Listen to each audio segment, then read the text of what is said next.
Last week I started a series called Epic Battles, and I talked about how we all face giants in our life. I made a statement that giants aren't people. Oftentimes, I don't know if you find yourself in a situation where you have a struggle with an individual or something that's happened to your life or something that's been done to your life and it's left you feeling frustrated and many times disappointed and sometimes, let's be honest, angry of what someone has done to you. And oftentimes, we can use that as an opportunity where we start fighting against people. And I want to encourage you this morning, people are not the issue. It's maybe what they do, but the real issue, and this is something that I've come to grips with in my own life as I've been working through my journey with Jesus, is it's not so much what they have done to me or what's going on that I can't control, but it's rather how I respond to it and how I interpret it in my own life. You see, if we want to talk about victory in the Christian life, because I believe we are fighting, we're not fighting to getting victory. We already have victory. We're fighting in one sense from victory. Because of what everything Jesus Christ has done for us. I want to tell you here this morning that every battle, every struggle, every circumstance, every context in our life where we're having trouble and can't seem to overcome, He has already overcome it. He has overcome it. So if he has overcome it and He lives and is alive in me, that tells me I too can overcome it. But I have to learn some tools. I have to learn what He's all overcome, because when I don't know how to use information that I don't know I can't capitalize on that information. And so one of the awesome, exciting trends that we can experience as followers of Jesus is we can learn and continually learn what already is ours. And when we know what's ours, then we can apply it to our life and see the benefits and the fruit of what He has already done. We want to talk about facing giants or dealing with giants. And this morning, I want to continue on that series, Epic Battles. I don't know about you, but I love hearing a real underdog story. I love hearing when a racer is preparing for a race of their life and they're against all odds. And they come to the starting line thinking that I'm just going to put it all in the line when everything around them says you're not even going to qualify. And yet when the gun goes off and they start running and you see they're lagging behind and you're kind of hoping for the best. But then as the race progresses and runs, and all of a sudden you see this runner is speeding up a little faster, and all of a sudden hope starts happening because you see this could be a possibility. And how, against the odds, end up winning the race. I love hearing stories like that. I'm a World War II fanatic. I love to study World War II and look at World War II, and there are many, many epic battles in our history when it comes to military where the odds were completely against us, and yet we became victorious. I want to use those examples of how in our Christian life there are times that we face epic battles where we struggle with things. Sometimes it's what we learned. It's what we learn how to interpret things that have happened to us. It's how we process things. A lot has to do with how we believe. If we believe certain things that are happening, we believe that God orchestrates those things. It shapes how we view God. And so when I'm talking about giants, I'm talking about mindsets in our heart, in our life, that hinder us from experiencing everything that God has us for us to experience. Because I'm a firm believer, what He has for us is for us to experience here and now. We're not waiting for something happening around the corner, but we can experience that now. And so when I understand that, when I realize that my giants in my life keep me from experiencing everything that God has for me to experience, there needs to be a shift over here somewhere. There needs to be a shift in here somewhere. And so when we're facing giants, we're recognizing that there's things in our life that are standing in our way to experiencing everything God has for us to experience.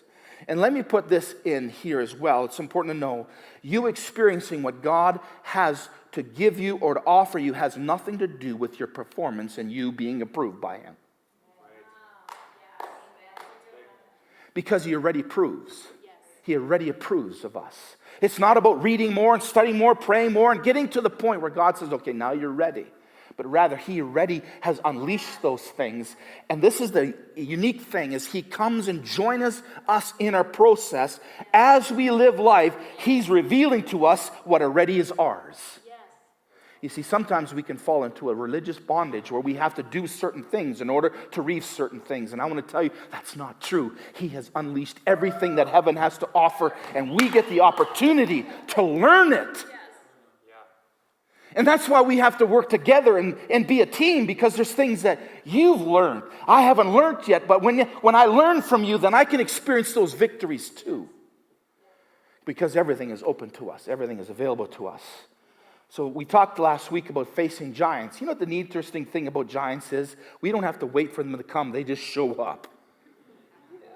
We don't train and work towards something. Okay, Lord, I'm ready for the next giant. They just show up. And they show up always at the most difficult, when we're not ready, when we're not prepared, when we least expect it. Boom, there they are. It's like I'd like some warning. But we don't need warning when we're already equipped to tackle them. We just need the information that we've been given to what we have to face our giants.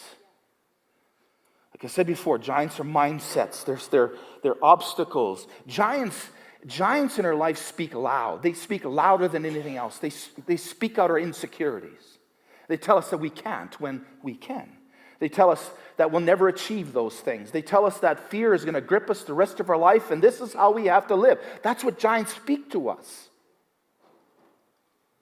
But I want to tell you that giants are defeatable. And this morning I want to talk about conquering our giants. It's not enough to just know that they're there and experience sometimes what they do and how they influence us and how they hinder us from experiencing everything that God has for us. But man, I want to learn to tackle them and take them out.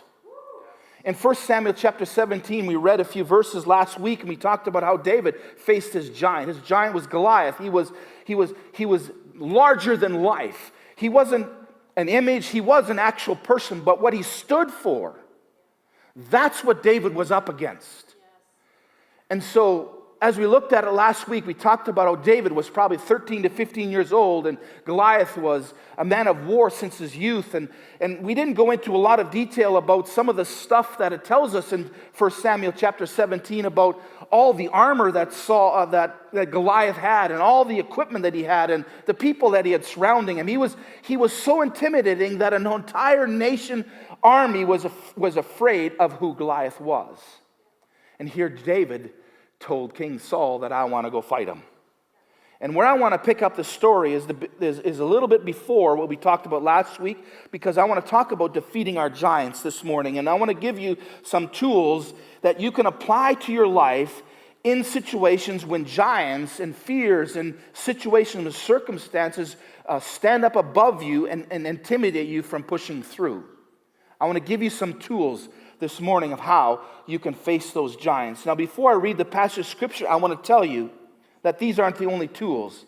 These are simply opportunities which you can apply to the things you've already learned in your life and add to those things. So in 1 Samuel chapter 17, starting in verse 32, David begins to dialogue with King Saul. David went out to see his brothers. David was just taking care of his father's sheep, and his father said, I want you to go check out how my sons are doing. They were all part of the Israeli army. And so David took some food and ran down to the battlefield, and he was hearing what Goliath was taunting to the nation of Israel.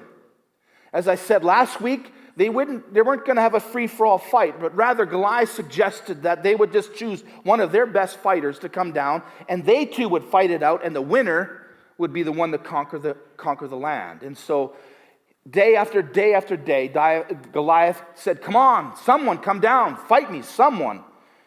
And so David was bringing food to his brothers, and as he approached the battlefield, he was hearing Goliath yell and scream. I want to tell you, Goliath always yells and screams. They always do. They want to have the loudest voice. They want to have the greatest attention. And they want to take away from anything else that's around. That's what giants want to do. And so he was hearing Goliath yelling, come on, fight me, someone have the gall to come down and fight me. And no one would. And so as David went, he asked a few questions. And we're not going to read that, but he asked some questions and asked, who is this Philistine? And he began to get some information about him. And it's important for later on why that's so important. He got some information about him. And he got enough information that he was convinced that he himself would take the giant. And so he goes to the king. And this is where it picks up in 1 Samuel chapter 17. And he says in start verse 32, it says, don't worry about this Philistine. Now David, 13 to 15-year-old, is talking to the king of Israel. Don't worry about this Philistine, David told him. I will go fight him. Verse 33, don't be ridiculous, Saul replied. There's no way, listen to this, there's no way you can fight this Philistine and possibly win. You're only a boy, and this man has been a man of war since his youth. Then verse 34, David persisted. I've been taking care of my father's sheep and goats, and he said, and when a lion or a bear comes out to steal a lamb from the flock, I go after it with a club and rescue the lamb from its mouth. And if the animal turns on me, I catch it by its jaw, club it to death. Verse 36, I've done this to both lions and bears, and I'll do this to this pagan Philistine too, for he has defiled the armies of the living God. The Lord will rescue me from the claws of the lions, and the bear will also rescue me from this Philistine. And then it says this, Saul finally consented. All right, go ahead, he said. And may the Lord be with you. I don't know about you, when you first read that interest, I would love to be a fly in the wall, if there was flies back then, which I'm sure there was, to hear the conversation of how David was defending himself to say, no, I can go. I've watched God work before. I'm not afraid of this giant. I've seen other things rise up in my life, and I was able to take them out, and he's helped me rescue the lamb from these bears and these lions, and if they would turn on me, I would club them to death. And the same God that rescued me from those lions and bears are going to rescue me from this Philistine. I want to talk about three things this morning briefly about how do we conquer our giants. Because I want us to leave here this morning knowing that every giant that raises its ugly head in front of our life is conquerable. Yes. Yes. I want you to know when you leave this place, you don't have to live with that bondage that you've been living with the rest of your life. You see, when I first realized the fact that I don't have to live with these bondages, these mindsets, these patterns that I've learned over years of sometimes wrong perspective and wrong thinking, and I can overcome those things. And the day that I recognized that, church, the day I realized that I was able to have victory, it changed my perspective. It gave me hope that I don't have to be like this the rest of my life. That I can change, I can develop new patterns, I can develop new ways of thinking. And when I develop new ways of thinking, it changes my outlook and it changes how I live my life. I'm telling you, there is always, listen to me carefully, there is always, always, always hope when God's in charge. We never have to live defeated. We never have to live discouraged. Do we at sometimes? Yes, we do. Why do we then? If we don't have to, why do we? Because it's called the process of life. How many remember driving for the first time? Getting your learner's license, I thought, the world is at my beck and call now. My parents thought different, but I sure thought then I had it by the tail. I had a learner's license. No experience whatsoever. And what was your first few trips that you took driving? It was... Ask your parents. It was probably scary. It's like, the car's weaving. Hold the steering wheel straight. Keep your eyes on the road. I remember going in school, we had driver education, so we had an actual driver come to our school. And oh man, Lord have mercy on those people. They must have had nightmares, I'm sure.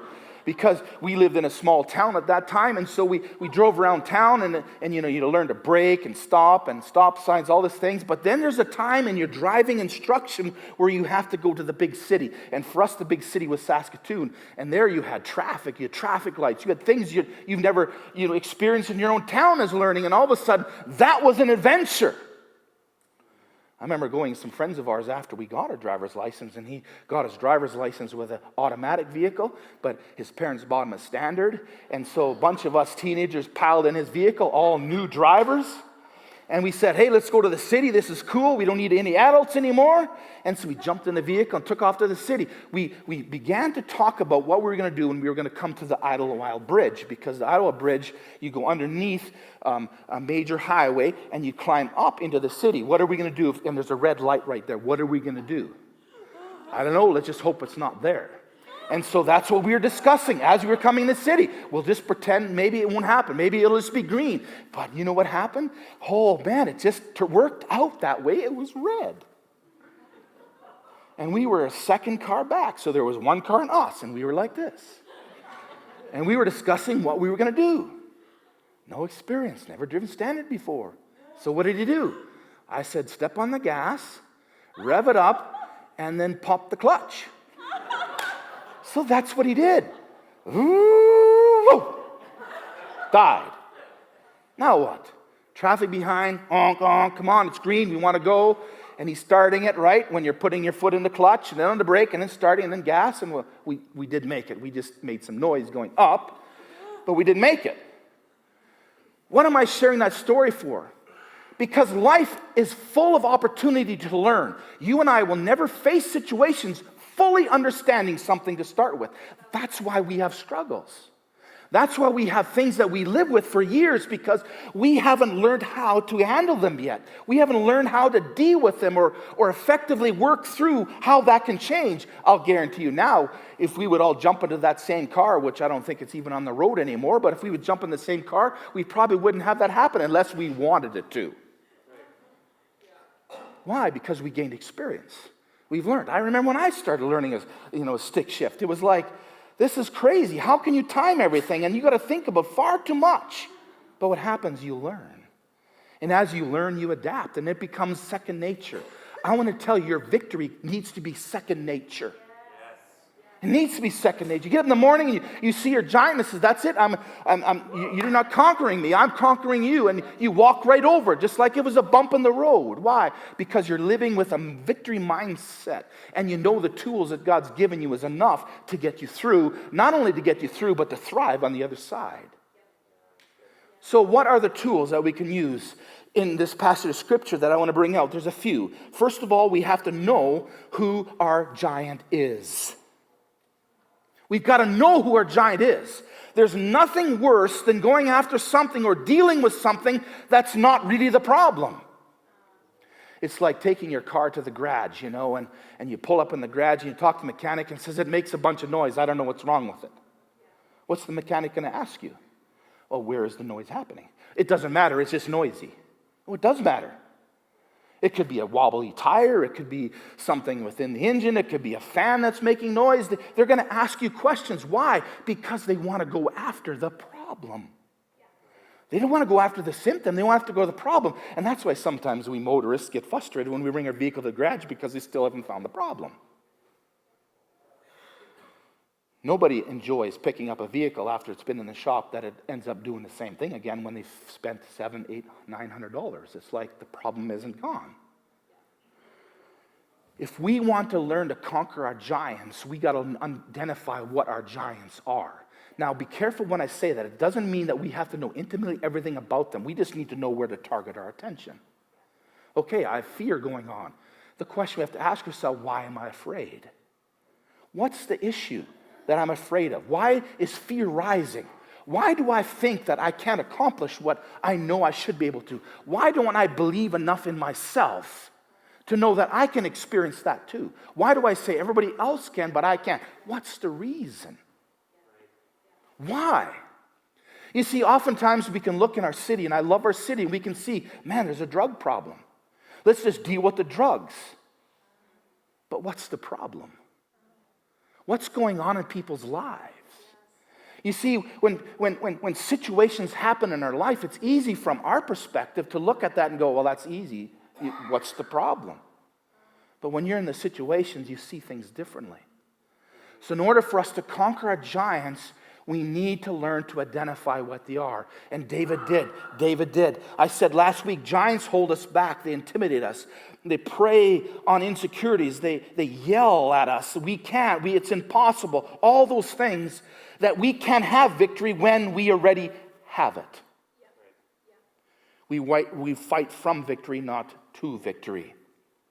So what are those giants that we have to face? David recognized who his giant was. I want to say this, and this is important to understand. Sometimes if we can't identify what our giants are, I want to give you permission to bring other people in your life to help you identify them. You see, sometimes we're in the thick of things and we don't recognize where we're wiping out. We don't recognize why we can't overcome.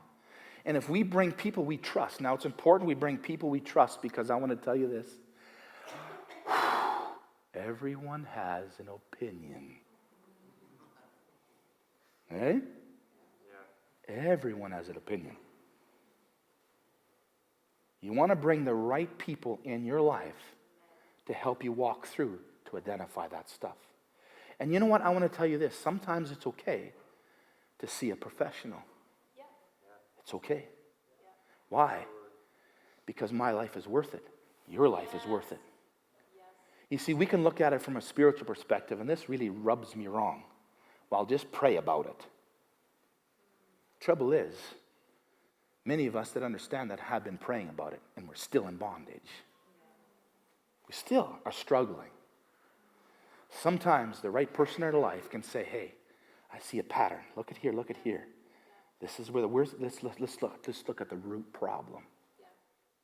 And all of a sudden we can identify our giant, and all of a sudden we experience victory for the first time in areas we thought we never would. It's okay to ask. It's okay to involve people in your life. Hey, we all have issues we have to push through. And the tragedy often is, church, the tragedy often is we stay secluded and we keep battling on our own. Bring someone you love and trust in your life and say, hey, I want to walk through because I know I can. And have people around you to start speaking life. You see, David knew his giant. Saul informed him. There's no possible way you can. You're a boy, and he's fought in his entire life. He's seasoned. There's no way. David knew the opportunity was impossible if he looked through his own eyes, but David had a track record. He had a testimony of what God has already done in his life. And I don't know about you, but sometimes we forget that in the moments of our struggle. We forget what we have already overcome. David recognized that he had taken victory over the obstacles in his life that were much bigger than he was. Lion and a bear.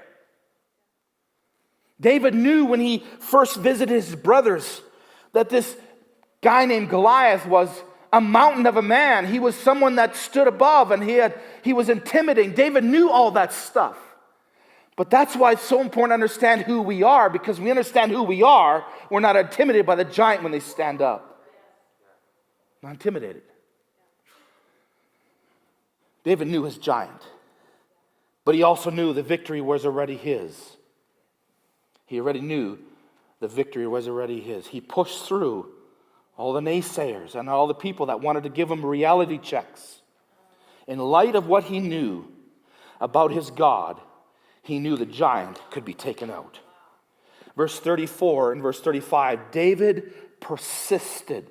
In other words, he would not take no for an answer. He would not take no for an answer. David persisted. I have taken care of my father's sheep and goats. And when a lion or bear come up and steal the lamb from the flock, he said, I go after with a club and rescue. How many times do we run in the face of danger? How many times do we run when we face our insecurities? How many times do we run when we don't know the answer? How many times do we run when people tell us we can't, when really we can? Why do we run? I go after it. I run after it. I go after it. If the animal turns on me, I catch it by the jaw and club it to death. I've done this to both lions and bears, and I'll do this to this Philistine too. Talk about confidence. He knew who his giant was. And he believed he was conquerable. First of all, we have to identify a giant. We don't identify our giants, we're going to keep struggling the rest of our life. And I value myself enough to bring people in my life to help me process and see who my giants are. There's a second thing that is equally important. Once we identify what our giant is, this is the second thing that's important for us in order to conquer them. Are you ready? Yes. You want to hear it? Okay. We have to be willing to go after them. We have to be willing to go after them. We can only deal with issues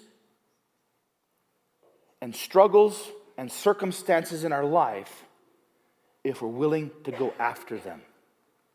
Nothing's worse than identifying the problem and just sitting there hoping, wishing it would go away.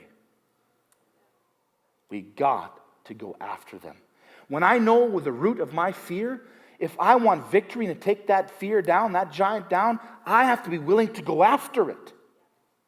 Push through the intimidation that often a person can feel. But I need to learn to go after them. Giants don't disappear on their own. You can't hope or wish them away. You got to go after them. What is the definition of courage? Courage, the definition of courage is looking at your fear and going after it. Oftentimes, I think we can fall into the trap that we just think it's just going to be done for us. Well, God is going to do it. No, He already has done it. He wants to reveal us the information and the key in order for us to experience already what's ours.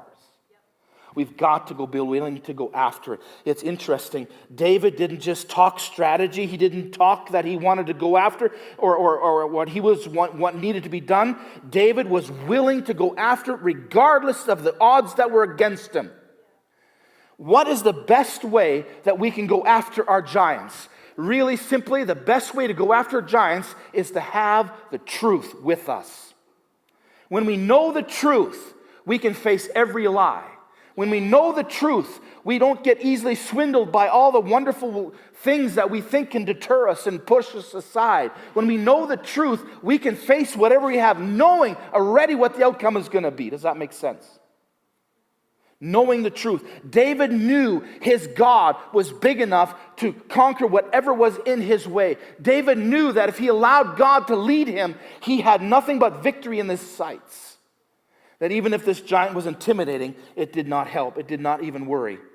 Many times in life, it's interesting here, David argued the point that he was willing to do it. He said, don't worry, I'll go. And then after all these different things, he says he persisted, he argued, no, I want to go. I want to go. How many times do we argue against what already is ours? No, I can't have it. No, I can't have the victory. No, I can't have it. It's too big of an obstacle. It's too strong. It's too big. I can't see the other side of it. We argue often from that point where David offered, he argued it from the point of victory. No, you don't understand, King. This is very doable. I can do it. Listen to this. I want to go. And even Saul put all his armor on and said, here, go take that with him. And he took it all off. I can't use this. And then the Bible tells us, last week you learned that he was armed with a sling and some stones. Armed. It's not really armed. But yet it was what took his giant down. We have to learn to go after. We've got to go after them. The only way they can be defeated is we have to go after it. We can't run from our fear. We need to run to our fear. Go after the root of that fear. When insecurities rise up, we need to run after those things. When we have a wrong image of ourselves, we need to go after those things. When we struggle with anger, we need to go after those things. When we feel that our life is defined by failure, we need to go after those failures. Not be intimidated by those things. The truth is what sets us free. We need to be armed with the truth. When we feel we can't, the Bible says, I can do all things through Christ who gives me strength. We don't understand situations. We know that God is able to give us an insight and a perspective that we can see past these struggles and these issues. I want to tell you folks, we have to keep remembering that this is a process. We learn. It's like getting back to driving. We learn as we go and understand what's been given us. There's a third thing that I want to quickly just review here is I want to say this. Not only if we want to take down our giants, we have to identify them first. And sometimes it means bringing people in our life that we trust and value to help us through that process, because God has given wisdom and understanding to many people around us can help us. The second thing is we have to go after them. Sitting and wondering and wishing them away will never happen. We need to go after those things. And there's a third and final thing, and that's this. If we want to really be effective in taking down our giants, we have to learn through our experiences. We have to learn through our experiences, because what you and I learn when we go through and see victory and experience victory, we have to mark that down in our minds to remind us, because other giants will raise their heads too. If we learn from our experiences, it's interesting. You can look at 1 Samuel 17. Goliath isn't the first and only giant that David would face in his life. There'd be many other obstacles that David had to cross. But many times in David's writings, oftentimes he remembers back when he defeated the giant. We got to learn through our experiences. Apply what we learn for the next time when another giant appears, because they will. Never be threatened, listen to this, never be threatened by failure or when it doesn't work out the way you thought. Don't be threatened by that. Be committed to learn through the process. The very things that we learn to fix one thing are often the tools needed to fix the other thing as well. If we learn to learn through them, it's nothing like learning how to do something and then 6 months later totally forget how to do it, and you end up in the same troubles you were before because we haven't learned. I want to pay attention to my struggles, not to identify every mark of them. I want to identify where I've seen victory so I can breathe hope in my own life as I face other things. Does this message make sense? You're very quiet again today. Learn through your experiences. The things that you'll go through are valuable. Even if you fail at them, they are still valuable, because you're going to learn important truths for when it comes back the next time, so that we can anticipate victory before it even happens. I've been equipped for that. I've already walked through that kind of thing. I've already walked through that financial crash. I know it's not the end, because I know I've been walking through it. I've seen the steps to victory. When fear rises up, I can say I have victory over it, because I've overcome here, and now the same applies here. I'm going to come here. Never think less of your experiences that you go through, because God is constantly teaching us things to equip us and to reveal to us when the next time comes, we're ready to face it.